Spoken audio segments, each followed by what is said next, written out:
வணக்கம் மக்களே, சற்றுமுன் கிடைத்த தகவல் ஒன்றை பார்க்க போகிறோம். விஜய் உதயநிதி இடையே மோதல், அரசியல் களத்தில் வெற்றி யாருக்கு, திடீர் பரபரப்பு. இந்த ஒரு தகவலை பற்றி தான் நாம் பார்க்க போகிறோம். தகவலை பார்ப்பதற்கு முன்னதாக நீங்கள் நம்மளுடைய சேனலுக்கு புதிய பார்வையாளர்களாக இருந்தீர்கள் என்றால் மறக்காமல் நம்மளுடைய சேனலை சப்ஸ்கிரைப் செய்து வைத்து கொள்ளுங்கள் மக்களே. தற்பொழுது திமுக சார்பில் நடைபெற்று வரும் அறிவு திருவிழாவை விமர்சித்த விஜய்க்கு உதயநிதி பதிலடியும் கொடுத்துள்ளார்.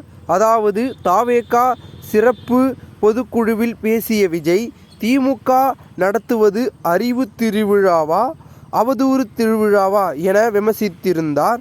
இந்த நிலையில் அறிவு இருப்பவர்கள் திருவிழா நடத்துவார்கள், தாவேகாவினருக்கு அறிவு என்ற வார்த்தையே கேட்கவில்லையே, அலர்ஜி என உதயநிதி அவர்கள் மறைமுகமாக விஜயை சாடியுள்ளார்.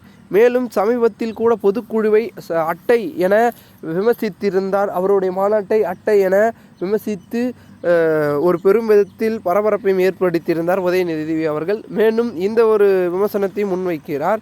இதன் காரணமாக உதயநிதி அவர்கள் திடீரென தாவேகாவை எதிர்ப்பதும் விமர்சிப்பதும் காரணம் என்னவென்றால், விஜய் அவர்கள் மாநாட்டுக்கு மாநாட்டு, மேடைக்கு மேடை, இரண்டு கட்சிகளுக்கு இடையே தான் போட்டி. ஒன்று டிவிகே, இன்னொன்று டிஎம்கே என்று கூறி அரசியல் களத்தை மீண்டும் வலுப்பெற செய்து மக்களில் தெளிவை ஏற்படுத்தியிருக்கிறார். இந்த ஒரு சூழ்நிலையில் இதில் டிவிகேவில் பார்த்திங்கன்னா விஜய் அவர்கள் நிற்பார். ஸோ அதில் யாராவது ஒருத்தர் நிற்கிறல யங்ஸ்டாராக, அதனால் இதுலேயும் ஒரு ஆக்டர் நிற்கிறார், அதில் ஒரு ஆக்டர் நிற்கிறனால உதயநிதியை நிற்க வைப்பார்கள் என்ற எதிர்பார்ப்பும் அதிகமாக இருக்குது. ஸோ அதுக்கேற்றார் போல் தான் அவர் தாவேகாவை விமர்சனம் செய்து அவருடைய பலத்தை அதிகரிக்கிறார். ஓகேங்களா. அரசியலை பொறுத்த வரைக்கும் யாராவது பெரிய தலைகளை விமர்சனம் செய்து கொண்டே இருந்தால் அவர்கள் வளருவார்கள் என்பது அரசியலில் இருக்கக்கூடிய ஒரு செயல்பாடு. ஓகேங்களா. அது ஒரு அரசியலின் ஒரு ராஜதந்திரம் என்று கூட சொல்வார்கள். அந்த மாதிரி செயல்பாடுகளில் உதயநிதி ஈடுபட்டு கொண்டிருக்கிறார் என்ற பேச்சுக்கள் தான் அரசியல் வட்டாரங்களில் ஒலித்து கொண்டிருக்கிறது.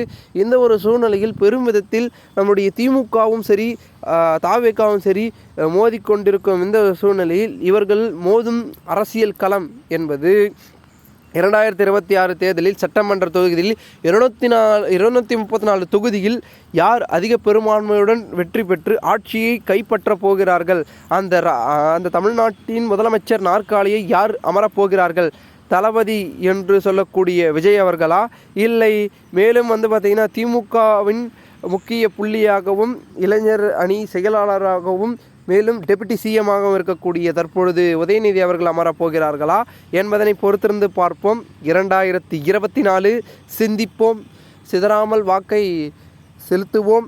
யாருக்காக நாம் செலுத்துகிறோமோ அவர்களே பெரும் விதத்தில் ஆட்சியை மலர வைப்பார்கள் என்று சொல்லி விடைபெறுகிறேன்.